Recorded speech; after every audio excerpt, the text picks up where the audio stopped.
Andiamo a parlare di sicurezza, lo facciamo con Raffaele Padrone, vice segretario della FSP Polizia di Stato. La ben ritrovato, dottor Padrone. Grazie a voi. Sicurezza sempre in primo piano, bella operazione da parte della polizia, soprattutto per liberare il Parco Querini in città dagli spacciatori, da questi richiedenti asilo. Controlli sicuramente potenziati, anche voluti dal nuovo questore che si è appena insediato, Odorisio, e questa è la via giusta per rinsanare il territorio.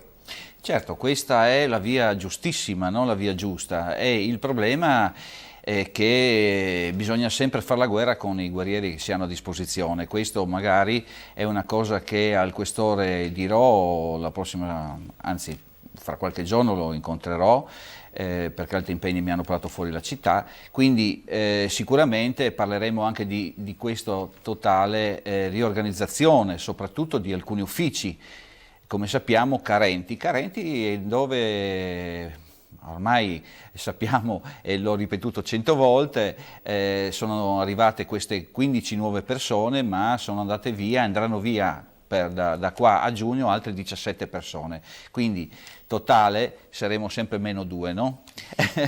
Ma noi non si può, perché il problema è che questa mancanza di uomini è in tutto il territorio italiano, non è solo Pordenone. Ognuno, ripeto, vede la sua città e quindi cura la sua città. Però noi dobbiamo chiaramente fare i conti col numero di persone che abbiamo a disposizione. Questo il questore sicuramente si è reso conto in questa settimana che è già trascorsa per lui in città. Ovvio che abbiamo anche degli orari in cui Pordenone è molto più attiva. Cioè, basta girare la sera, vediamo che Pordenone negli orari notturni non ha questo grande flusso di gente che può avere una città come Roma, dico, oppure la vicina Venezia, Napoli, cioè voglio dire, Mestre, tra le altre cose, che la cioè città... poi Pordenone fondamentalmente deve essere curata più nelle ore diurne, non nelle ore notturne, se non quella che è la vigilanza normale dell'operatore della Polizia di Stato, dei Carabinieri, chiaramente. Ma se noi mettiamo sul tavolo quante macchine transitano sulla Pontebana dalla mezzanotte alle 5 del mattino, allora lì dovremmo valutare quante persone si riescono a fermare. È ovvio che se non passano le macchine non si fanno i controlli.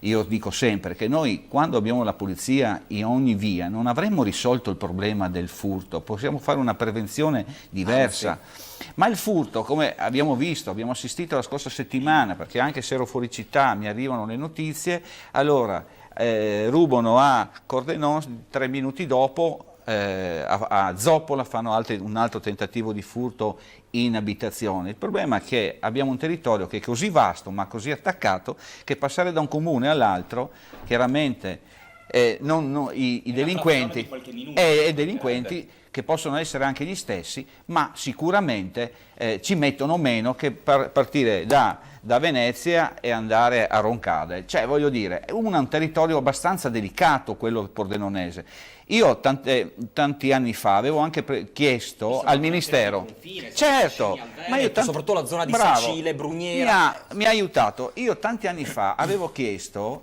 anche un'apertura di un commissariato fuori, verso San Vito, verso Bruniera, e le risposte sono state: non abbiamo uomini e non ci sono i soldi, ma forse le strutture con i sindaci, con la regione di oggi che è attenta alla sicurezza, una cosa del genere potrà essere forse messa in lavorazione. Cioè abbiamo un territorio che, se succede qualcosa a Pordenone, a San Vito ci arrivano in 3 minuti, e se succede a San Vito chiaramente non possono arrivarci i colleghi di Pordenone, perché ora che arrivano i colleghi di Pordenone questi sono già oltre i confini regionali, quindi poter avere una zona, un controllo capillare sarebbe una cosa importantissima.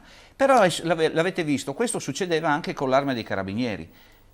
Oggi le strutture dell'Arma dei Carabinieri sono chiuse dopo le 20, e rimane il 112, ma non il 112 quello maledetto inventato da qualcuno, sì, quello inventato, maledetto numero inventato. E sapete che io ce l'ho con questa invenzione di qualcuno, perché poi in Italia si è bloccata la sperimentazione di questo 112, no? L'hanno fatto a Roma, per un anno sono andati, è salto di discorso, Emancipati, le province le abbiamo tolte, sì, abbiamo ma, ideato il ma tutte le 112, cose, ma tutte le cose sono sbagliate però, emancipati. cioè tutte le Vabbè. cose sbagliate. Allora, a Roma hanno provato questo 112, andate a chiedere come funzionava.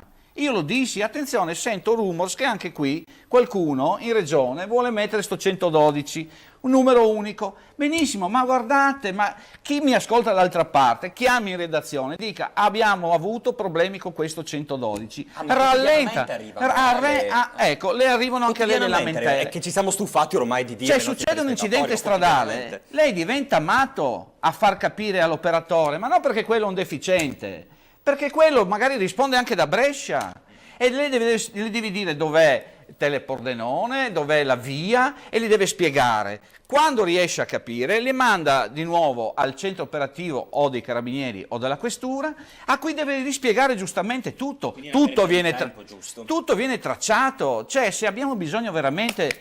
Uno prima chiamava il 118 e poi chiamava la stradale. Io quando vedevo un incidente facevo così, chiamavo prima il soccorso e poi la stradale. 118 o 115? Esatto, a secondo di quello che c'era. Adesso lei provi a chiamare, c'è un incidente stradale, diventa matto. Una baraonda. Diventa matto.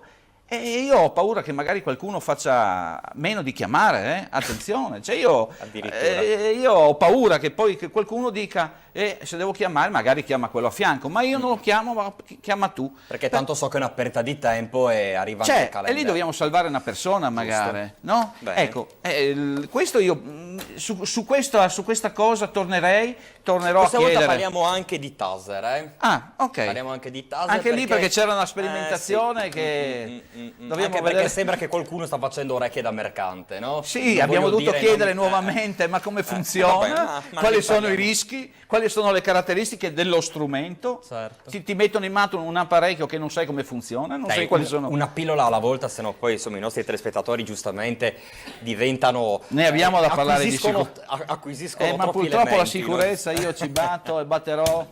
Dai, Arrivederci. una pillola alla settimana, grazie Arrivederci, intanto grazie a Raffaele voi. Padrone, vice segretario nazionale della FSP, Polizia. Cerca di atterrare sulla pista privata, ma il velivolo trancia i cavi della corrente elettrica, blackout a Pravisdomi, ma soprattutto tragedia sfiorata.